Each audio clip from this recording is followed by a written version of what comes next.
On va parler d'enseignement avec Camille Galap, président de Paris-Saclay. Bonjour. Bonjour. Bienvenue dans la matinale de l'économie. Paris-Saclay, grand pôle d'enseignement, 4 grandes écoles, 2 universités, des centres de recherche, 50 000 étudiants, plus de 8 000 enseignants, chercheurs, 220 laboratoires. Vous représentez 13% de la recherche française. Et ce chiffre qu'on attend tous les étés, c'est le classement de Shanghai. 13e place pour Paris-Saclay, ce qui est un très bon résultat. 3e au niveau européen, vous êtes. On rappelle peut-être, pour un peu mieux comprendre, les critères qui sont observés dans ce classement de Shanghai, Camille Galap. Alors déjà, merci de l'invitation pour ce matin. Dans cette émission. C'est vrai que le classement de Shanghai, c'est un classement qui est assez stable depuis de très nombreuses années. Et c'est vrai qu'il y a des critères principaux qui sont essentiellement basés sur la recherche. Et donc, notamment sur le nombre de prix Nobel, le nombre de médailles Fields. Et c'est vrai qu'on est assez stable depuis 2020 dans ce classement de Shanghai, parce qu'effectivement, nous avons une communauté scientifique qui a été très productive. Et c'est vrai que cette évaluation de la recherche se fait sur du temps long. Donc, on ne peut pas acheter un prix Nobel quelque part, les faire venir dans l'université pour faire un saut significatif dans le classement de Shanghai. Donc, c'est quelque chose qui est le dernier prix Nobel, d'ailleurs, en physique, c'est Alain Aspect. Et donc, les médailles Fields en mathématiques, on a effectivement un positionnement très fort au niveau de Saclay, en physique et en mathématiques. En mathématiques, on est soit premier, soit deuxième au niveau mondial. Ouais. Donc, c'est vrai qu'on est assez fiers de cela. C'est pas notre boussole en termes d'orientation. On ne vit pas au quotidien pour être dans le classement de Shanghai, mais c'est vrai que c'est une grande fierté pour nous d'avoir une vraie reconnaissance de la qualité de la recherche scientifique qui était effectuée sur l'ensemble des laboratoires de l'université. Et c'est vrai que ça valorise à la fois les enseignants-chercheurs, les chercheurs, tous les personnels administratifs et techniques qui sont mobilisés au quotidien et qui sont évidemment au service de nos étudiants, puisque évidemment l'objectif dans cette affaire-là, c'est de pouvoir attirer des talents dans nos universités pour les former le mieux possible pour qu'ils s'insèrent parfaitement. Vous avez raison de le dire. On le voit dans ce classement, la concurrence est hyper forte. Il y a 8 universités dans les 10 premières places qui sont américaines. Il y a la Chine qui monte aussi dans ce classement. Est-ce que ce classement, il vous aide justement à attirer du monde, attirer les futurs talents de la science de demain et de la recherche ? Enfin, absolument, dans la mesure où ça permet de valoriser l'ensemble des compétences scientifiques qui sont portées par l'université.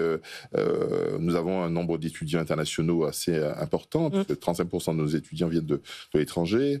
Nous formons à la recherche et par la recherche nos étudiants. Et évidemment, de pouvoir attirer le maximum de jeunes, à la fois au niveau national, européen et puis au niveau international, ça permet d'avoir une grande diversité de profils et de faire rayonner l'ensemble de nos activités au plus haut niveau, européen et international. Je fais un pas de côté, mais vous dites que vous accueillez 35% d'étudiants étrangers. Est-ce que le contexte politique, est-ce que ce qui se passe aux États-Unis, par exemple, et le traitement des étudiants de façon générale et des scientifiques par Donald Trump, ça a aussi des incidences sur la fréquentation de Paris-Saclay ? Alors ça pourrait en avoir, mais pour l'instant on n'arrive pas encore beaucoup à l'évaluer. Évidemment, l'objectif, c'est de pouvoir effectivement accueillir tous les étudiants, quelle que soit leur origine. Et c'est vrai qu'on a des étudiants qui viennent du monde entier à l'Université Paris-Saclay, et c'est ce qui fait la vraie richesse de cette université. Est-ce que le prix des universités augmente ? On parlait tout à l'heure dans le journal de l'augmentation des frais de scolarité, notamment sur les écoles de commerce. Est-ce que les universités, la vôtre par exemple, sont touchées par la hausse de ces frais de scolarité ? Et si oui, pourquoi ? Alors, les droits d'inscription sont fixés par l'État dans les universités publiques françaises, et nous en sommes une, évidemment. Et c'est vrai que chaque année, il y a une évolution légère des droits d'inscription, mais c'est vrai que c'est le contexte un peu global qu'il faut regarder, parce qu'en fait, effectivement, il y a une augmentation des droits d'inscription, mais il y a en même temps le coût de la vie au quotidien, le logement, les transports. Bien sûr. Et dans la région parisienne, c'est encore beaucoup plus important. Et pour le coup, nous sommes mobilisés dans les universités, en particulier à l'Université Paris-Saclay, pour justement accompagner au mieux nos étudiants avec des aides sociales, les informer de tous les dispositifs d'accompagnement social, de santé. On a une responsabilité en termes de formation pour pouvoir les insérer professionnellement, mais on a aussi une responsabilité en termes de formation citoyenne. Et donc notre objectif, effectivement, c'est que les étudiants soient dans de très bonnes conditions d'études, pour pouvoir réussir, évidemment, et pour pouvoir mieux s'insérer dans une entreprise ou bien alors dans la société. Donc, il y a énormément de choses qui sont faites dans les universités françaises, et à Saclay en particulier. Voilà, donc on met un accent très fort sur l'accueil des étudiants. On anticipe beaucoup aussi sur avant leur arrivée à l'université, puisque nous avons des partenariats avec certains lycées dans le cadre des cordées de la réussite, pour pouvoir justement les informer de ce qui est offert au niveau de l'université en termes de formation. Et c'est vrai qu'on travaille en interaction très forte. Et c'est vrai que nous avons eu un certain nombre de CMA, ce qu'on appelle les compétences métiers d'avenir, dans différents domaines de l'énergie notamment, mais pas seulement. Et c'est vrai que c'est un travail en étroite collaboration avec à la fois les institutions publiques de formation, de recherche, mais aussi avec les partenaires socio-économiques.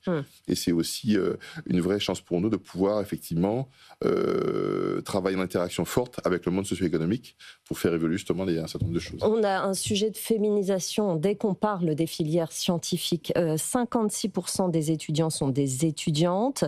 Les femmes forment les effectifs à 95% des professions paramédicales et sociales, mais chez les ingénieurs, elles ne représentent que 30% de représentation dans les métiers. Qu'en est-il à Paris-Saclay et comment vous faites pour les attirer? C'est vrai que ça passe notamment aussi par les informer dès le lycée, peut-être même dès le collège, parce que c'est là que ça commence, c'est là qu'on renonce aux mathématiques. Comment vous faites, vous? Alors nous travaillons en étroite collaboration dès le collège avec un certain nombre de partenaires, avec le rectorat, et c'est vrai que nous avons mis en place, enfin moi je suis élu depuis 1 an, donc des choses ont été mises en place au niveau de l'Université Paris-Saclay pour attirer le maximum de jeunes et organiser par exemple des ateliers avec des filles uniquement pour pouvoir les sensibiliser aux sciences. Et nous avons une maison d'initiative, initiation et sensibilisation aux sciences, ce qu'on appelle la MIS à l'Université Paris-Saclay, où nous accueillons régulièrement près de 1000 jeunes chaque année qui viennent de collèges de la région et qui viennent assister à des ateliers d'animation scientifique, de médiation scientifique, et ça permet aussi effectivement de les familiariser avec ces domaines des sciences, en physique, en mathématiques. Et c'est vrai que en fait, un des objets que nous développons au travers de notre fondation partenariale, c'est évidemment mettre des actions en place pour pouvoir soutenir davantage les filles pour aller vers certaines formations scientifiques. Donc ça fait partie des chantiers sur lesquels nous travaillons actuellement. Pour finir, au moment où les étudiants ont été embêtés aux États-Unis et certains ont été accueillis en France, on a parlé de la valorisation des métiers scientifiques en France. Est-ce que vous, qui êtes au début finalement du processus, de formation, d'enseignement, de recherche, vous considérez que ces métiers sont assez valorisés en France, assez payés, ou qu'on a encore aussi là-dedans des gros progrès à faire par rapport aux pays étrangers? Alors je pense qu'on pourrait aussi travailler en interaction forte, je rebondis sur votre question, avec les médias pour valoriser davantage les parcours, les profils de jeunes femmes qui réussissent dans l'enseignement supérieur, qui s'insèrent très bien et qui créent parfois des start-up. Nous avons quasiment chaque année 50 start-up créées au sein de l'Université Paris-Saclay. C'est énorme en termes de production, de partenariat avec le monde socio-économique. Et nous avons un certain nombre de personnes qui sont passées par l'Université Paris-Saclay, et de femmes notamment, et qui pourraient témoigner de leur expérience. Et ça, je pense que c'est une façon aussi de montrer que tout est possible et que tous les champs sont ouverts et il y a de très belles carrières et parfois on peut démarrer dans un certain domaine et puis évoluer vers un autre domaine et donc tout ça est possible à l'université et ça c'est quand même une vraie richesse. Le travail effectivement dans les carrières scientifiques, il faut absolument le valoriser pour les femmes notamment. Merci beaucoup Camille Galab d'être venue nous voir, président de Paris-Saclay dans la matinale de l'économie.